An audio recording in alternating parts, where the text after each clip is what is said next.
Earth, a Love Story. Written and read by Robin Lassiter. Chapter 10. They're back.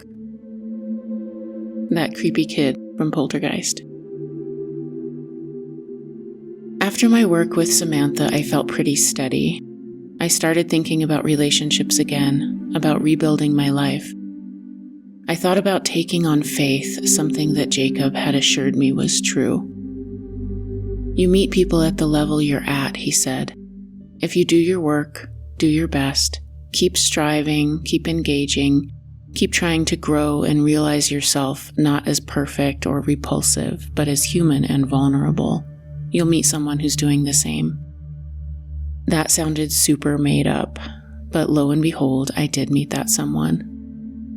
I call him Jupiter because he's a Sagittarius, and Jupiter rules Sagittarius, and Cancer, me, a moon child, is exalted in Jupiter. He is free-spirited, kind, happy. His joy is so gorgeous. We meet through mutual friends. We both try to take it really slow, but we fall in love anyway. We climb mountains and go camping and cross rivers together. We dance in the kitchen while we're cooking healthy food, and we play and throw our heads back laughing and go on adventures and revel in sunsets and blue sky days. I'm not trying to talk him into loving me.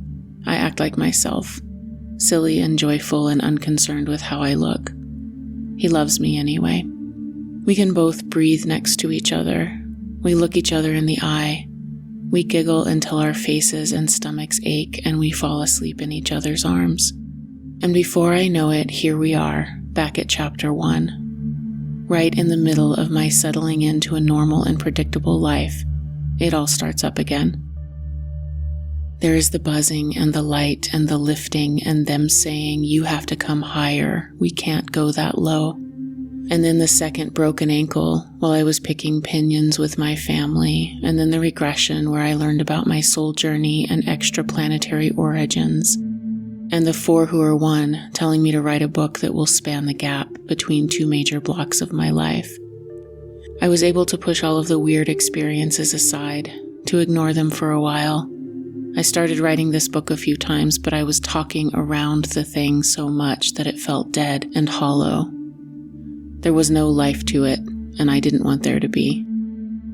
I told myself I didn't have time to write this book. I told myself that it was folly and fantasy, even though I knew that wasn't true.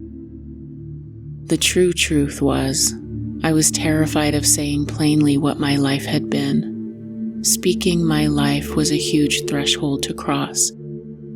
That event horizon was what event horizons are. A point of no return where everything would be different on the other side, and that other side was totally unknown. I stayed in the uneasy tension of that place. As much as I'm a cliff jumper, a risk taker, a leap and the net will appearer, I am also a lingerer, a dawdler, a hanger out in thresholds that are certainly meant to be crossed. I had received the new call, but I hadn't yet said yes. At the end of 2020, about 6 months after I'd had the regression and about a year after the buzzing and out-of-body experiences had returned to me, Jupiter and I moved to the western Colorado desert on the other side of the Rocky Mountains from my childhood home. We live near the confluence of 2 big rivers, and we come here to see what our life together looks like. We arrive in our nice, brightly lit apartment in our nice, friendly new neighborhood. The apartment is built up against a hillside, and there are 2 levels. The lower level is a garage with a warm little room behind that holds the water heater, and then beyond that a crawl space with the earth floor rising steadily up into the hill behind us.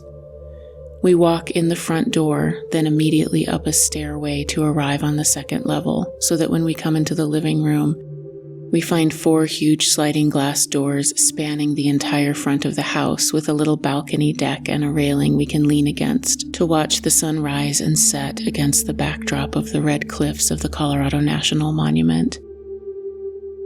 Moving back from the living room is a light open kitchen and another hallway and 2 bedrooms that both open out onto a small patio back at ground level, which works because of the hillside.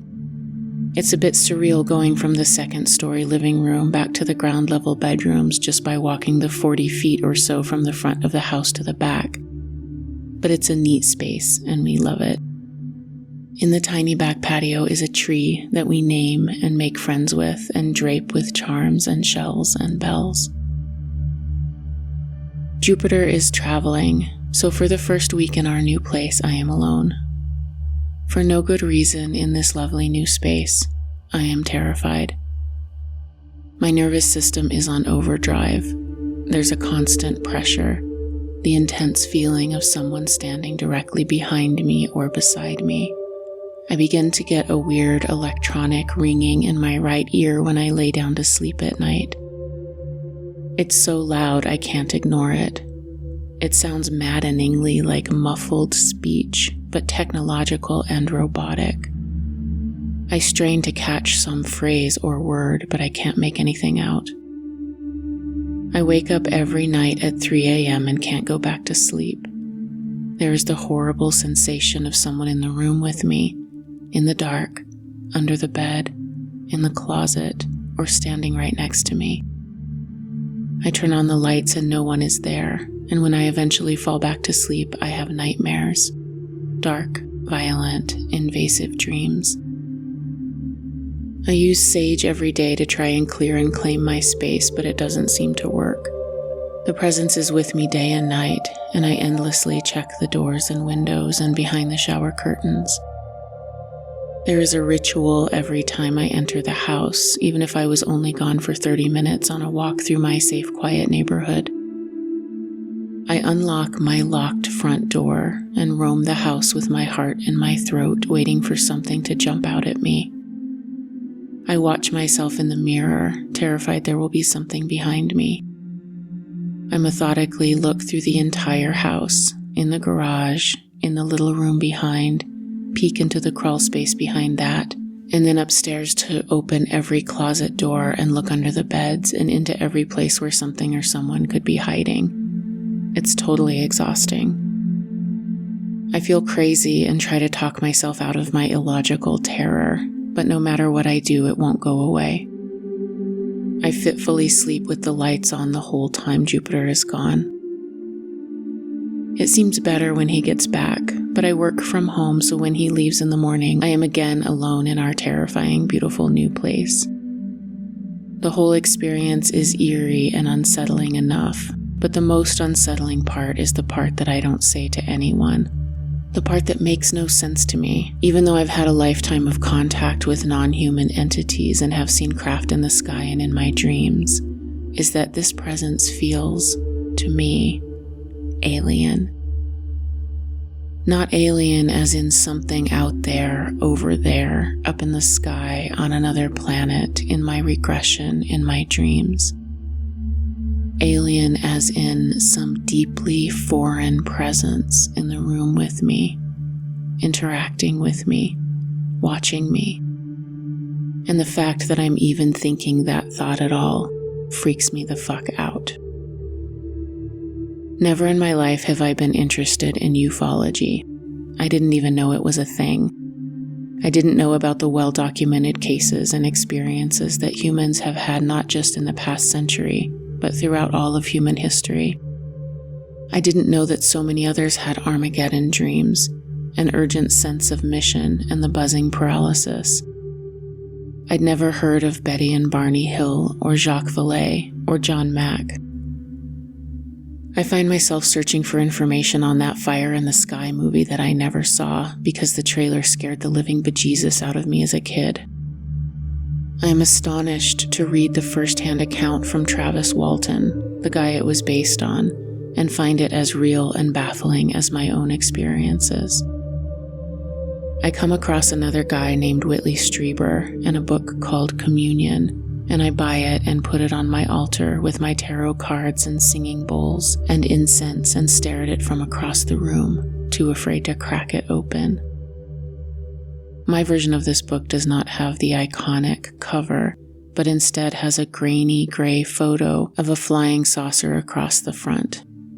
But even that feels so ominous and terrifying that it only adds to my incomprehensible discomfort inside of my lovely, innocuous apartment. I know what I'd been told in the regression, that apparently I'm a being incarnated here on Earth for some big mission. Going through the internal experience of that was one thing, and I had somewhat integrated it. I'm the alien, I guess. It's another thing entirely to let that reality into the consensus one. I'd always been pretty good at keeping all of my realities separate and compartmentalized, and now it seemed that wasn't going to work anymore. I think about all of this obsessively. I alternate between pretending it isn't happening to waking up from a nightmare where I'm fighting someone off and sitting up drenched in the fear and horror and presence that has invaded my bedroom once again. I tell myself that's all behind me now, and then I'm paralyzed, floated up out of my body, surrounded by buzzing and shuddering and vibration and the sick feeling again, just like all those years ago, because I don't know what happens to me when I lose consciousness. Every day I think about that thing they'd told me in the regression, that I should be writing a book, and every day I resist. Resistance is my special skill. And what a weird thing for a bunch of aliens to tell me to do anyway. Why would aliens care about me writing a book? Who was I? What did it matter what I thought and felt and went through? This is all insane anyway.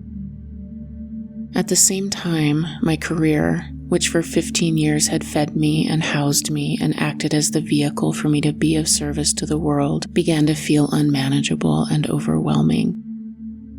Even though the job came with a huge amount of responsibility and was demanding, consuming most of my time and energy, it was also my sanctuary. Even if it was a tough day, the landscape was familiar. I knew the lingo. Service was built in. I had a purpose. It gave me a normal enough looking life from the outside. Slowly, even the job was changing into something new. It was no longer a reliable source of escape into structure and purpose. The stress of the work combined with the pressure in the house and that unanswered call ringing away in the background was becoming overwhelming. I muscled my way through each work week, knowing that if I let my focus and vigilance slip, the thousands of details that needed managing in order to ensure a smooth, stable, successful schedule, in order to assure a positive, safe experience for our patients, would begin to tumble down and everything would fall apart. I couldn't afford to let my guard down. What had been second nature, having managed this business for many years, suddenly turned into a near impossible task. I was struggling mightily, white-knuckling my way through. No matter how much I fought it, the truth is that this primary foundation in my life, that had been steady through all of the years and moving and drama and change, was crumbling. I felt like if I let go, there would be nothing to catch me. Just Jupiter. But my entire life structure and reality was a bit too much to put onto any one person. So that would leave only me, falling through the air, again, with nothing and no one to catch me. One day I'm sitting on my couch looking out of the big sliding glass doors that cross the front of the living room. I'm looking at the deep blue sky with its shaggy white clouds suspended over the desert cliffs, and I say out loud, angry and annoyed, if you're out there, why don't you just show yourself right now? What's with all of this creeping around and dreams and tones and cryptic bullshit at 3 a.m., whatever it is? Just show yourselves. I guess I half expected a UFO to materialize, spin around 3 times, and spell out all the answers in glitter bubble letters across the sky. But the response to my directive is not that. Instead, it is unexpected, instantaneous, and dramatic. I see a big white flash cross the high window to my left and then hear a loud bang as something slams into the side of my house. I jump up off the couch and run outside to see what it was and get there just in time to see a big white bird flying off into the distance. I stand on the balcony deck for a minute, trying to make sense of it, and then hear my cell phone ring and go inside to answer it.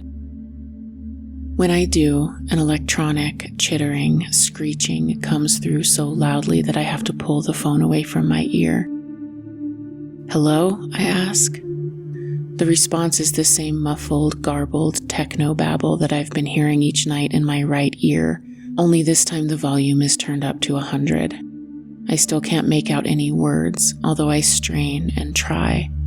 It's like a conversation I can almost catch, and it is again maddening that I can't decipher what's being said. Finally, I hang up the phone. This was the first of 3 white bird events. The second happened later that week, on the night of New Year's Eve, in a dream. In this very vivid dream, I am driving my truck down a road near our place. Jupiter is in the passenger's seat. On the road in front of us is a big, angry white goose. His head low and snaking, he's hissing loudly and focused directly on me.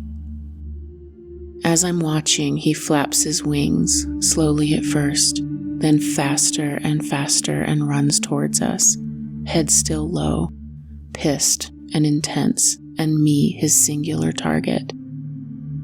I can't get out of his way in time and think, I'm gonna run right into him. He gets within a few inches of the truck and suddenly flies up and over the hood and straight through the windshield, which inconveniently disappears at that exact moment. He comes at me full speed and burrows himself into the crook of my neck on the right side. Not the cancer scar side, the other side.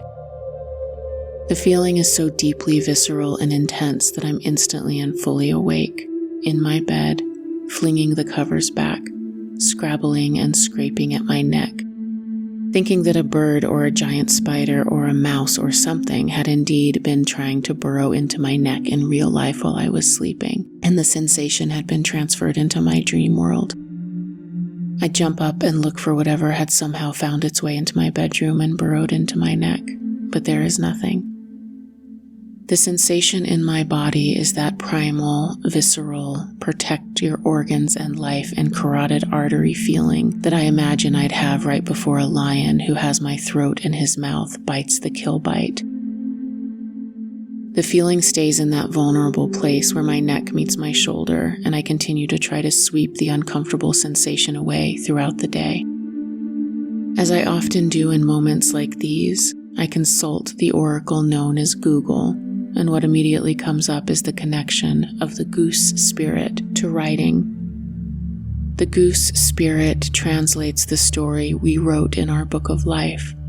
Use the goose spirit to help you write your book.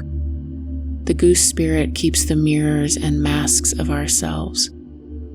The goose teaches us to write a life story of power.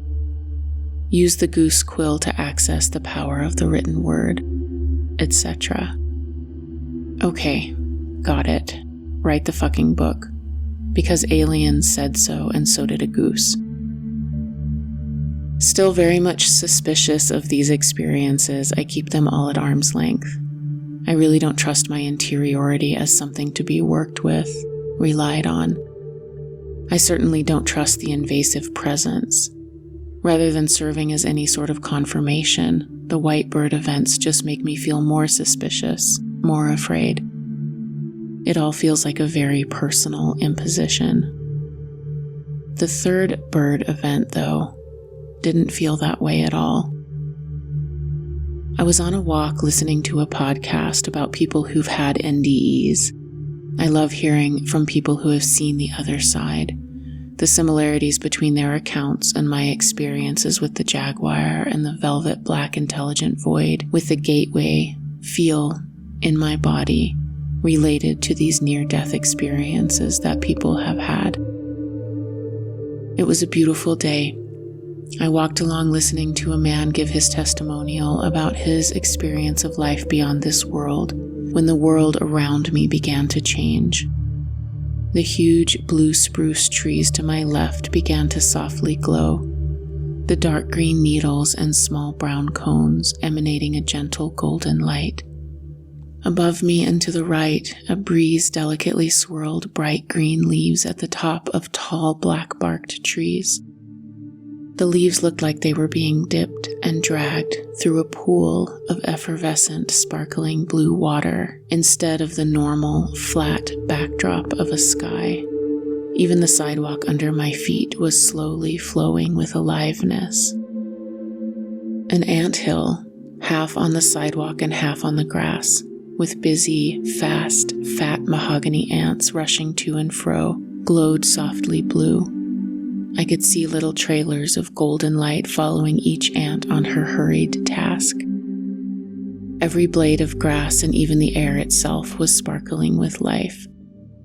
I could see the air and molecules and atoms surrounding me and infusing me and connecting me to every other thing that is also ignited and infused by that same presence. I walked down the sidewalk, taking it all in, floating through this magical world in bliss and reveling in the light. My heart felt full of the same light, alive, sparkling glow, and I walked with a huge smile, head tilted back, bathing in the beauty of it all. Gliding along in an experience of deep and utter joy, not a thought in my head, I turned right to go towards home. In front of me was a street and a median and another street, and once I crossed those, I would turn left and be just a block from the apartment. There were a few other people around me, walking dogs and pushing strollers, and as I stepped onto the street to cross, I noticed a big white bird way over there across both streets, sitting in a tree and looking directly at me. He caught my eye because of how big he was and how white he was, about the size and shape of a raven, but with a smaller, hawk-like beak. I watched him step off of the branch he was sitting on, unfold his wings, and glide silently across the street and median directly towards me. I stood, still in that heightened alive state, mesmerized as he got closer and closer. His eyes locked onto mine. He closed the gap between us in just a few seconds and flew straight to me at eye level, never wavering, so that in order to keep him from hitting me right in the face, I had to duck out of his way, fast. I gasped and crouched, and then spun around to look behind me to see where he had gone. He was sitting up in a nearby tree, looking down at me, his dark, piercing, sharp bird eyes staring directly into mine. I glanced around at the other people out on their early evening walk, but no one seemed to notice what had just happened. We stayed that way for a moment, me looking at the bird looking at me. I was totally electrified. It was so unexpected and also somehow fit seamlessly into the rarefied state I was in, the world still sparkling and alive and shimmering. I shifted back and forth from one foot to the other while the bird watched me. "What do I do?" I whispered out loud, and then glanced around to see if anyone was watching me be a crazy person, talking to myself and to a bird.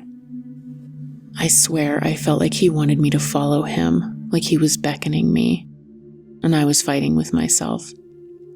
This is what I do now? I follow birds? This is my life? What the fuck? I watched as this big white bird looked at me and then flew to another tree 10 feet away. He landed on a branch and turned to stare at me again. I took a few steps towards him. He flew another few feet and looked back at me. All the while, I'm certain I fully lost my mind and that following this bird is totally ridiculous. Eventually, though, the heightened electric excitement wins out and I surrender. He leads me, tree by tree, into a neighborhood I've never walked through before.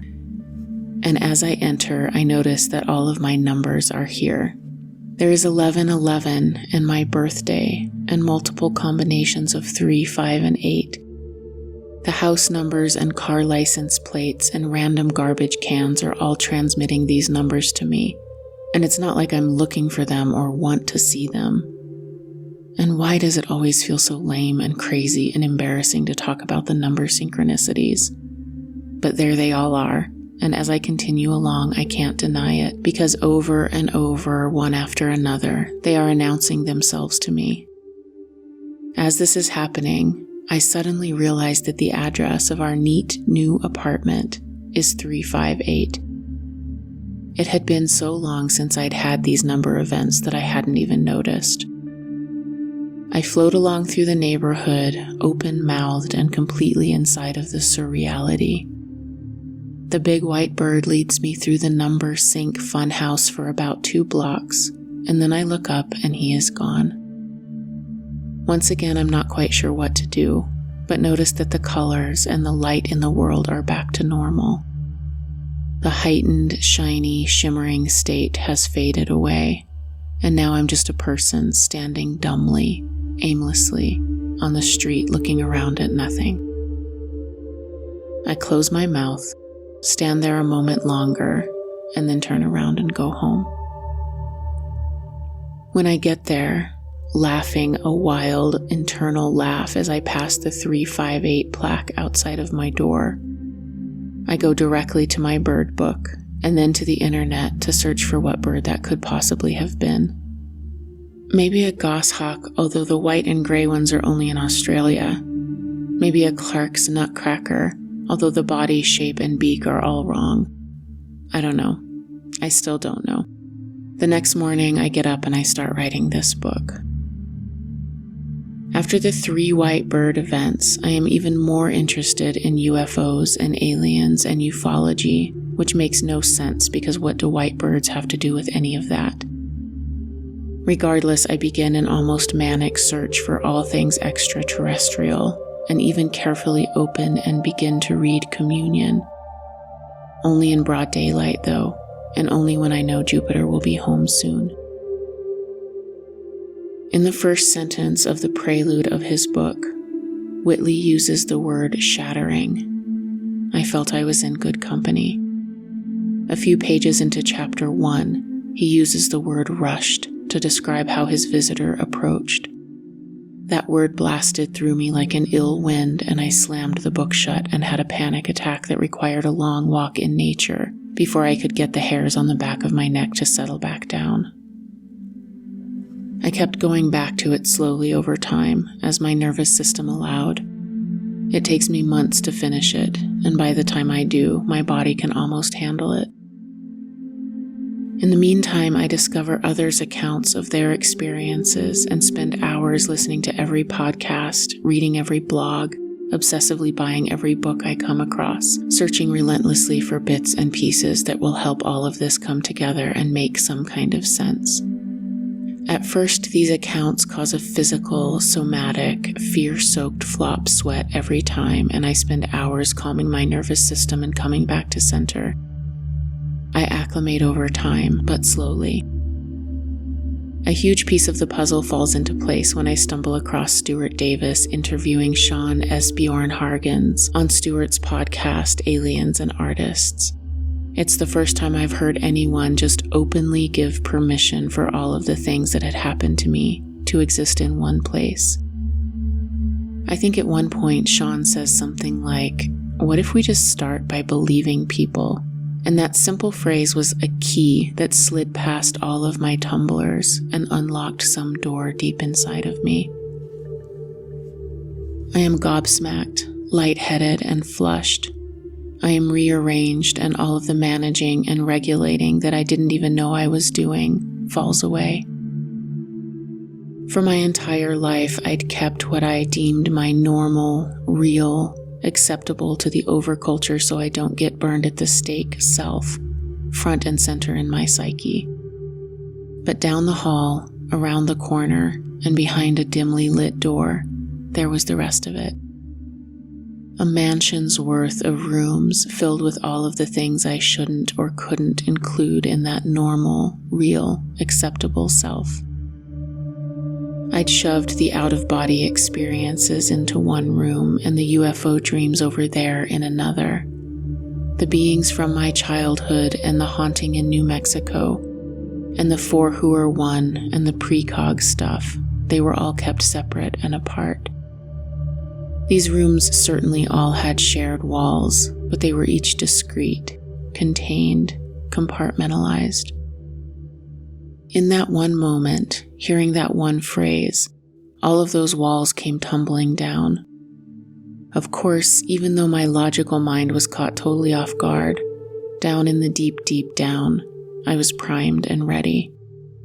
The regression, the bird events, Whitley's book, the synchronicities, and every account I'd ingested and mobilized were down there, working in the shadows, removing a brick here, knocking down a support beam there, destabilizing the structure I had used so much energy to build, shaking my foundations. If it makes you at all uncomfortable to hear about things creeping around in the shadows of my psyche, prying chinks into load-bearing walls, wiggling loose rocks and compromising supports, good. That means I'm conveying the correct level of magnitude and gravity. The shaking and shattering and floor coming out from underneath me feeling that I felt. The walls of my psyche blew out, and the structure of reality that I'd spent a lifetime constructing, holding up, managing, trying so very hard to match up with the external reality, fell to pieces.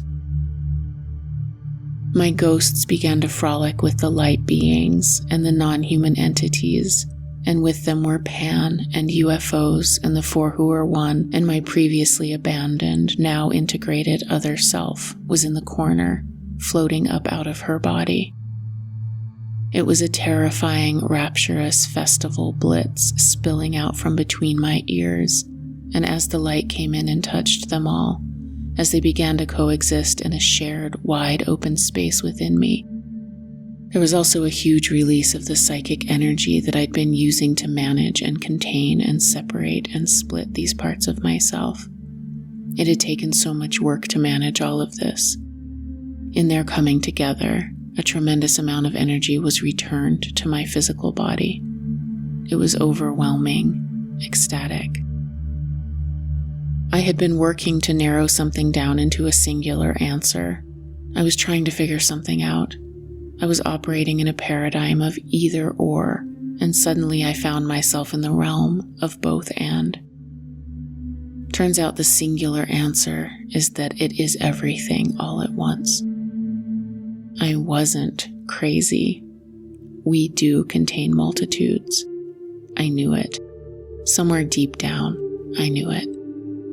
And all of these beings that cohabitate with us here on our also conscious planet are actually a part of our humanness.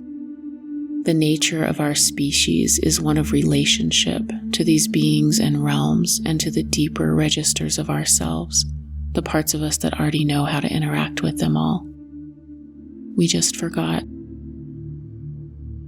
A few weeks later, I reached out to Stuart Davis and booked a session. I suddenly felt I needed to say these things out loud to someone or I was going to explode.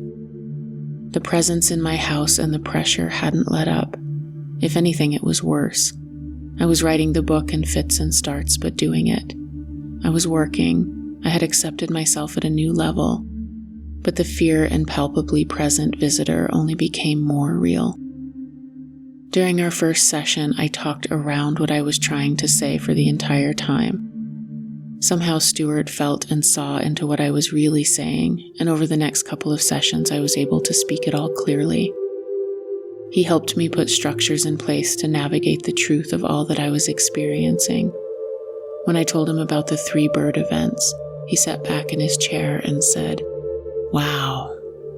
And I swear I've never felt so utterly validated. When I said the word alien, not even a shadow of incredulity passed across his face. All of this wild, confusing, magical, terrifying world that I'd kept to myself for all of these years was received as not only real, but also meaningful. Holy fuck. Stuart also put me in touch with a new online community, the Experiencer Group, which had been formed as a support group for people who'd had any number of anomalous experiences. Here was my internal landscape reflected. Not only did I no longer have to compartmentalize all of these different events in my life, but now I also had a whole community of people to talk to who had experienced the same. For the first time, I had others who spoke my language. During the first support group meetings, my throat clenched and I cried through my shares and sweated through my shirt. Over time, I began to trust the safety of these people and was astonished to find them full of the same depth, sensitivity, and both-and paradigm that was within me. With Stuart's direction, I began to work with my team, my council. I made space each morning and night to communicate with my unseen guides, ancestors, and allies, those beings who cared for me and have my best and highest good at heart. I asked them for guidance, for help, and clarity. I ask them for protection, and I find that bliss.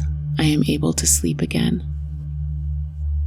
Nightmares still come, but I have more strength now to face them and even make some sense of them.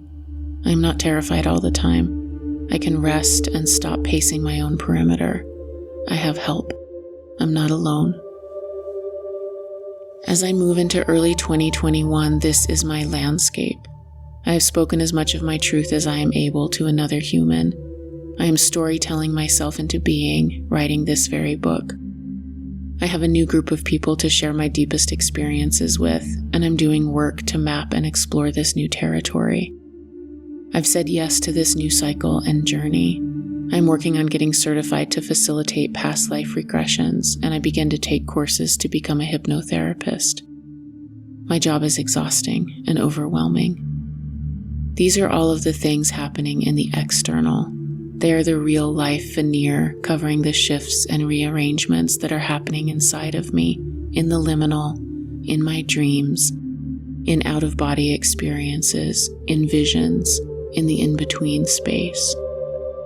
The next chapter of this book is me reporting to you from that in-between space. What follows are journal entries, documentation of dreams, the content of more hypnotic regression work, and my own real-time processing and integration. What arises from all of this, spoiler, is that my life takes a wild, unexpected, rapturous left turn. I experience the loss of my immature and personalized fantasy of love, and I am gifted with an indiscriminate, unconditional, universal love so big that my body can only receive small morsels at a time, or I will explode into smithereens. I accept the certainty that I will never have a normal life, and I accept that the world is not what I thought it was. I answer the call from the deepest cells in the very center of my bones. All of that culminates. Does it ever really, though, fucking culminate? In a miraculous healing from a non-human entity. Yes, a miraculous healing from a non-human entity. I'm glad I have some more things to write before I get to that, because it's still complicated for me to talk about. And so, my friends, as we wander together into these borderlands, into this dark and unknown forest, in among these misty islands of my own interiority, I offer 3 red threads for you to follow. The first red thread, the return into my physical world, into my daily life, into the cancer scar on my neck, into my fucking bedroom as a matter of fact, of aliens, others, non-human intelligence, non-human beings, extraterrestrials, or whatever, whoever they are. To be honest, I don't know. They could live on this planet. They could come from a parallel dimension. They could be only in the astral. They could have flown here in a shiny silver flying saucer. They could be hanging out with my soul self and my guides and my dead relatives looking down at me, putting things into motion, sending me here and there, compelling me to do this or that. They could be all of those things. Whoever they are, they feel other. They are paranormal, extraterrestrial, transrational. Para, extra, trans-phenomenological, ontological something or others. But they are definitely out of this world. So this first red thread, I call the galactic. The second red thread, number 2, is the falling away of the remaining structures and foundations from my previous life. All of them. My job, my relationship with Jupiter, my relationship with my culture, my deep core beliefs, my reality, my anticipated future. Everything shifts and changes. There is an internal restructuring. It is time for me to move from the evolution through suffering paradigm to the evolution through joy and creativity paradigm.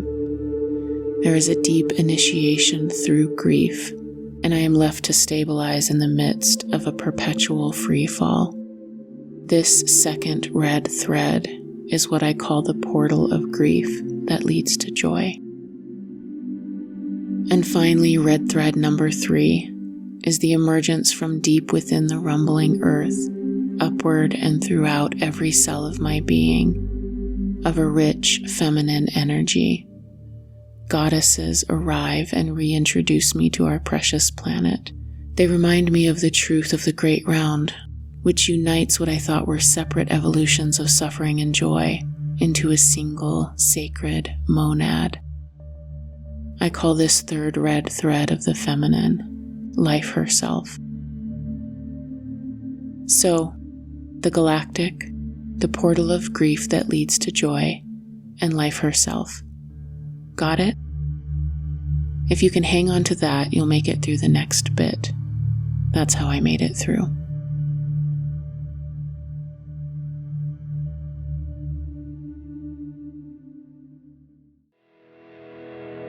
For more information, or to book a one-on-one session with me, visit honeyheart.org.